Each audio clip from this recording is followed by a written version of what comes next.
It came as a major disappointment. The climate activists gathered outside the courthouse in The Hague.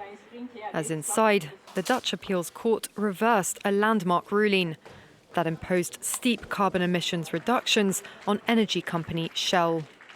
This should have been the moment of a real breakthrough in the fight against dangerous climate change. That didn't happen today, but the fight against dangerous climate change is a marathon, not a sprint, and the race has only just begun. Hailed as historic, the original 2021 ruling said Shell must reduce its carbon emissions by 45% by 2030 compared to 2019. But on Tuesday, the appeals court dismissed that ruling, saying that although the multinational had a duty of care to reduce its greenhouse gas emissions, there was currently insufficient consensus in climate science on a specific reduction percentage to which an individual company like Shell should adhere.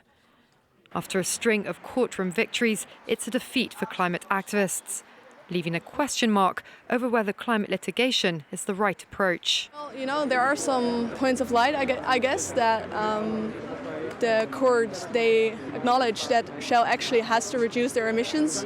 However, we cannot go further with this court case like this. It's very disappointing, obviously, and it also kind of shows that maybe this isn't the right way to force Shell's hand in this matter. Dutch environmentalists have not said whether they would launch a further appeal at the Netherlands Supreme Court. But Tuesday's decision was welcomed by Shell's CEO, who said the company believed it was the right one for the global energy transition, the Netherlands and our company. In March, Shell weakened its carbon emissions reduction targets, citing sustained demand for fossil fuels.